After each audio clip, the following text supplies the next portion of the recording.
What's up, YouTube? Welcome back to Shamilla, and I'm back to you with another video. So guys, as you see in today's title, I have a special guest here. I have my little sister Aliyah, and we're going to have a wine and sip. So let's stay tuned. So guys, as I said, this is my little sister. We're going to have a wine and sip. A lot of my subscribers know me, a lot of them don't. So I just wanted to kind of, just get a little personal with you guys. Talk about some things that you guys might want to know. So, like I said, this is my little sister. This is my baby, Aliyah. So, Aliyah, how would you describe me as a person? Not your sister, but as a person. Oh, guys, I'm sorry not to cut you off. Really quick, guys, we're sipping on tequila. It's the Don Roberto.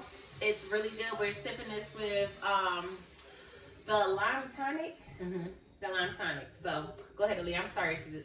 That's all right. How would I describe you? In a couple words, or just in general? However you want to describe me. Fun, welcoming, bubbly, a little mean. Mean at times. Creative. You like to always make things. You always busy. Always doing something. Very active person. You stay on the go. Very loving. Very loving. It's so many words I can describe you, honestly. I can describe you in so many ways. Oh my God. You have a lot of good qualities, honestly. A lot of good qualities. Okay. A lot of good qualities. That's good. Okay. So guys, like I said, this is my sister and I'm going to describe her. So if I can describe my little sister, it's one word that just comes to my mind, and she's very passionate. Guys, like when I say my sister, we can have a conversation. That I've always said this to her since we were like teenagers. My sister is very, very passionate in anything, guys. It could be something as small as the sky's blue. She's going to talk about the sky's blue in such passion that you're going to believe the sky's blue. Like I could say, no, Aliyah, the sky is green. No, Jamila, she's going to argue me down. She talks with such passion, but that's what I love about her, because it's her passion that really, like I wish I had such passion like that. I do admire that about her, because like I said, I do wish that I do have that. Excuse me, guys. That was the drink. It's coming down the wrong side. Okay, so I guess the next question would be, if you could take any trait from me, and I'm gonna say the same question for you. If you could take any trait from me, what would it be? I think just your ability to like I said, you real active. I'm not as active as you. I'm such a homebody, and I don't move around as much as you. I think I really admire the drive in that type of way that you have, where I don't know, you could be doing so much at once. I can't do that. It's not, well, maybe I shouldn't say I can't do it, but maybe I still be having an interest in doing too many things at once. But I really admire it that you can, I don't know, you get up and go here and you can do this still and do that. After a while, I'm like, all right, I done had enough. My tolerance a little bit is a little low. So I guess have your certain tolerance for certain things, and just have your drive when it comes to constantly moving and kind of moving and shaking and getting things done. I don't always have that. I noticed that about myself. I don't always have it. Right. So I do admire that a lot. Wish I had that. So guys, what I wish I could take from my sister, or that I admire about her, is again her passion. Like, guys, you don't understand, like when my sister speaks, it wakes me up. And if you don't know me, I'm very bullheaded. Like when it's my way, it's no other way. I don't hear it. I block it out. It's like, no, I said this and that is that. But when my sister speaks, it comes out with such truth. And it hits my soul. Even if I don't agree with it at the time, I know she's right. And I know she's telling me the truth. And my sister's not going to lie to me just to make me feel good. Again, it's that truth and that passion. Again, when I say, y'all, my sister has said a quote, and I'm actually going to get this tatted on me. I've always said this to her, but I live by this. And maybe you guys can also agree with me. I never forget we was in our house in Lansdowne, and Aliyah just came out the blue. She came in my room and she was like, Jamila, learn acceptance and find peace. And I'm like, what the hell? Yo, guys, when I say Aliyah may have been 12 or 13 saying this to me, and we're 3 years apart, and I might have been, so if she was 13, I was 16. And that thing has stuck with me. Like, that's something that everybody, you know, not saying fighting for, but I would say fighting for. I still fight for it to this day. Sometimes learning acceptance in certain things. Oh my goodness. You can't change. You know, of course, change the things that you can, but sometimes just accepting the reality of a thing sometimes is really hard. So just learning acceptance with everyday life and just the things that go on is like, is major to finding your peace, to me. So I'm just a deep thinker, so I don't know where it came from either, but something like that for real, at 13, y'all, like for real, like that literally stuck with me. And I've been struggling with that, I want to say darn near since I hit puberty. You know, when I hit puberty, I had acne prone skin, so it's like I'm light. So you'll see every blemish, every mark I had on my face, so I struggle with that. Finding peace within that, you know what I mean? Just with even, you know, stuff in like high school, how people don't like you or you trying to be accepted, you know. And I was always the type of person, I moved to the beat of my own drum. I've always been that type of person, and I wouldn't change that for nothing. But, you know, sometimes that caused a lot of friction with people. A lot of people didn't understand me. You know what I mean? And I could vouch for my sister the same way.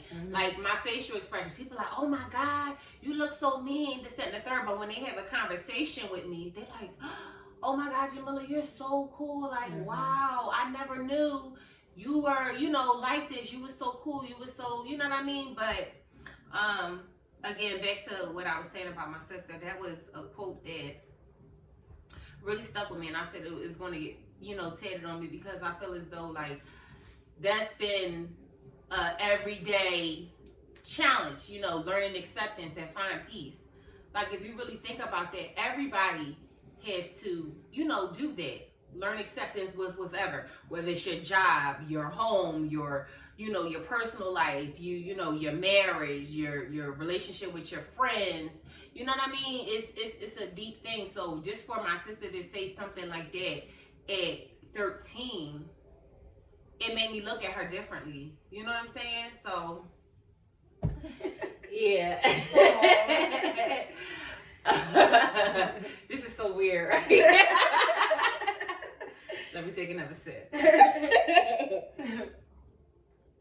But, you know, when they say you drink, you know, the truth come out. Yeah. Well, we've had these conversations before. Oh, so even not drinking, we've had these deep conversations Absolutely. before. And shared these things with each other to some degree. Absolutely. Absolutely. So, do you have any questions for me, or do you? Okay, so if you can go back to your younger self, no matter what age, what would you tell your younger self today? What would you want to tell your younger self as, I guess, a life lesson, or how would you? Yes, what would you tell your younger self? Patience. Okay. Why patience? Y'all. Like I said, me, like my sister described me, I'm a mover, I'm a shaker, so I move fast. And sometimes I don't have the patience or even have the mindset to listen. Sometimes I can get in danger, but I'll take the risk because I'm impatient. You see what I'm saying? So I just, my younger self, telling my younger self, I will learn patience. That's a big thing for me. That's a good question. I need to learn. That's a good question. Patience. My husband's in the That's background, good. guys. I know, Fred. That's a great one, right? As we're making a video, but I really need You're to. good. You're good. This is so fun, guys. But this again, I'm not, you know, editing anything. This is raw. Well, then we need to have Fred in the Yeah, next we one. need to have Fred. You know, he'll be in, you know, the next part of the conversation. But I really do. Telling my younger self I need to learn patience because I don't have a lot of that. It may seem as though I may act as though, but I have no patience. Right. Guys, so yeah. What would you say? What would I tell my younger self? I think to some degree, like, don't take everything so serious. Okay. And so personal. That's good. But also, I would tell my younger self, love you a little bit more. Just being authentic. You know, because I think we all fall short in not always loving ourselves correctly in some type of way, one way or another, so we tolerate certain things. Mm-hmm. But I think, honestly, too, just don't take life so serious. Mm-hmm. Not saying it is not serious. Life is very serious. Right. But everything doesn't have to be so, I guess, black and white, so yeah. stern and stuff. But I think in some way, having kids young makes you develop this type of mentality. I already have an old soul. Mm-hmm. But having your kids young already, too, I think it added to it, to the fact of, like, all right, now, it's time to do this, to do that. And, you know, a lot of the fun was left out, you know, was thrown out the window. And it was like, it's just grind mode. It's time to be a mommy. It's time to think about things in a different perspective. Right. But now looking back at it, I think I missed out on a lot of experiences. And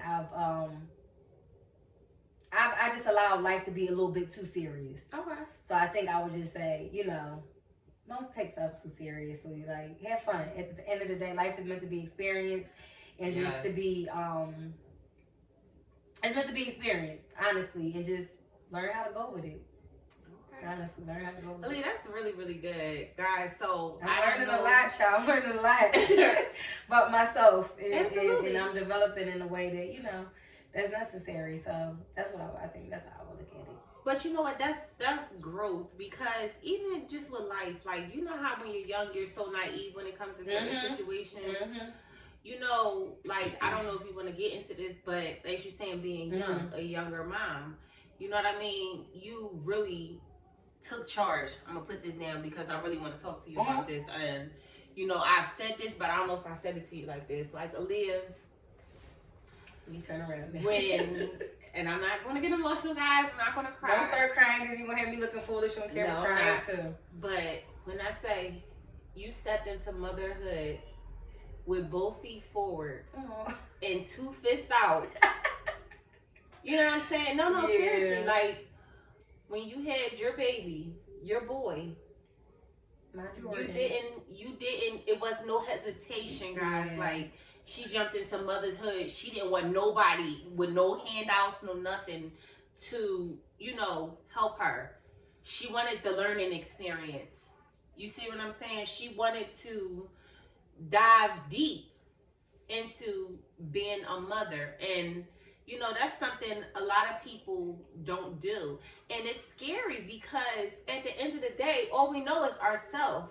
Before we have any children, all we know is ourselves. And then you're still learning yourself at the age of 15. Absolutely. You don't even know what you like for real. You know what you like, what you don't like. Everything is changing. So when you have a child at the age, I'm sorry to cut you off. No. You growing up with that child. Y'all growing up together because you still figuring yourself out. Absolutely. So I really believe I missed out on my youth, but everything happens the way it needs to happen, and I think it was meant to happen in that way. So I don't have any regrets. But yeah, you're right. Like that's hard. That's very hard. It's hard because even me having my son at 19, and you had yours at 16, but even me. I had my son at 19, though. At 19. I was scared. First of all, I didn't want no damn kids. And that's just to be honest. My mother asked me this years ago, just, I guess, out of curiosity. And she was like, Jamila, do you want kids? I said, absolutely not. Absolutely not. Yeah, you know what I mean? Not as a selfish way, but again, it's a lot of responsibility becoming somebody's mother. And I don't want to say being a real mom, because at the end of the day, it's no book about being a mom. It's no, you know, you have to learn on your own. And one thing, and I think my father said this best, is you have to read your child. I think that was the most valuable advice, I'll say, that he's, well, one, because my dad, when he speaks, you know, he speaks truth, but that was one of the most valuable jewels, I'll say, my father gave me, is reading your child. Because all children are not the same. But back to being a mother at 19, I was scared to death. I didn't know what to do. So I'm like, Mommy, you know, how do I do this? What do I do this? You know?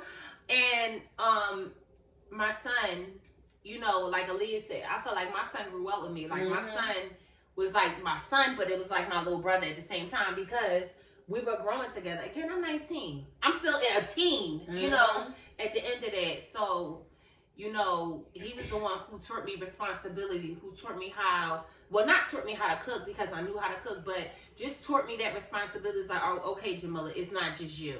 Okay, we got to set doctor's appointments. We got to set, you know, dentist appointments. You know what I'm saying? Then my child had a disease. It's actually a disease, asthma. You know what I mean? We don't think that asthma is a disease, but it is. And him, at a couple months, you know, my son is really light, and he's turning apple red. And I don't know what the hell is going on. You know what I mean? So it was just like a learning experience with, you know, having a child. You see what I'm saying? And again, I was talking to my older sister about this, and I would actually like to get her on the show. I wanted to have like a little sequel, The Sisters, you know what I mean? Just talking. But I was telling my older sister that my oldest son, you know, he taught me a lot. He molded me to be the woman that I am. But it took my daughter to shape me. He molded me, but she shaped me. Because with my daughter, I have to be sharp. Mm-hmm. Okay? I get you. I get you. Our girls, y'all. Girls is different. Girls totally different are, it's a whole totally different experience. It's different. Absolutely. It's totally different. So what would you say about motherhood since we kind of got into that topic? Motherhood is hard. It's not for the weak. Yes. No, but I wouldn't change it for the world. Honestly, motherhood is such a beautiful thing. Yes. I absolutely adore being a mother. That is one thing that, honestly, I always wanted to be a mother. I will say that I always knew that I wanted to have children. Yep. I always wanted to have children, and I always, you know, just want. I'm a family oriented person anyway, so I always wanted the whole shebang. Mother, be a mother, a wife, things like that. So I love being a mother. It's not easy. No, it is not easy. To this day, it can still be a challenge. And like you said, there's no manual, there's no handouts. And like, look, this. And honestly, even if it was a manual and handout, it wouldn't really relate to every single person because, again, going back to what Jamila said, you got to study your children. You got to know your child. Every child is different. Every child has different needs. Every child has a different love language. You know, we can get into love languages differently. You know, into a different topic, but every child has a different means to, I guess, I don't know what the word I'm trying to use, but you know, darn, I just drew a blank. Every child is different. Every child is different. So that's what I was saying with the love language and things like that, because sometimes we think we could show love by just doing hugs and kisses or affirmations and reassurance. And even though, say, for example, Jordan may identify with that, Yuri may not. Yuri may say, you know, you don't tell me you love me because you don't do this and this and that. So, again, it's just about learning your child and learning, you know, and learning how to deal with each child accordingly. Absolutely. Because they all grow differently, they all learn differently, they all develop in a different way. Absolutely. So it's important to pay attention to your children at the end of the day. It's very important to pay attention, boy or girl. Absolutely. Pay attention to your children. And honestly, just put emphasis on maybe also just telling your kids you love them. Honestly, that means the world. Even if, you know, honestly, just saying I love you, whether they are accepting to it or not, I love you. That's major. I think that's major. Just really showing and really saying it, though, a lot. Because sometimes just that little bit of, that little thing like that, you may think is little, but it can mean the world to them. Telling your kids you love them and just being present, honestly. Being present as a parent. And I'm going to go into that, but I got food cooking, guys. So I need to check on it. My fish. So, no, but I want my sister to start on the topic of that as far as, you know, like telling your child you love them. Even in a relationship, sometimes people need that assurance. Yeah. So, what would you say about that, Aliyah? God, I'm going to say about what? I'm sorry. Just the assurance about the love language and stuff, like in relationships. Yes. So just getting into relationships, you know, again, that's the kind of like, you know, of course it's a different dynamic, but in your relationship, you know, there's love languages, of course, too, that people identify with. It can be affirmation, it can be reassurance, it could be gifts, it can come in the form of hugs and kisses. I mean, you know, it's different levels to it. And I think it's just, again, about learning your partner and identifying what their needs are and trying to meet that, you know, to your best of your abilities. All right, so what would you say that your love language is? Repeat it for them so they might not hear me. So, you said, what would my love language be? Yeah, like, what would you say your love language would be? I like, so part of my love language is, I want to say, I like like a little reassurance and and just I like kind words, telling me how much you love me and things like that, and little compliments. And I also just like affection. I'm big on affection, and I like simple gestures. That's my love language. Doing small things. It don't have to be nothing major. Whether it's getting me my favorite piece of candy that I like, coming in with flowers or something. I'm really simple. At least I think I am. But I like affection, of course. I'm big on affection, and I'm big on simple gestures, doing things that show me that you care and that you're actually paying attention to my needs. I think that's basically it when it comes to far as love language for me. Okay. How about you?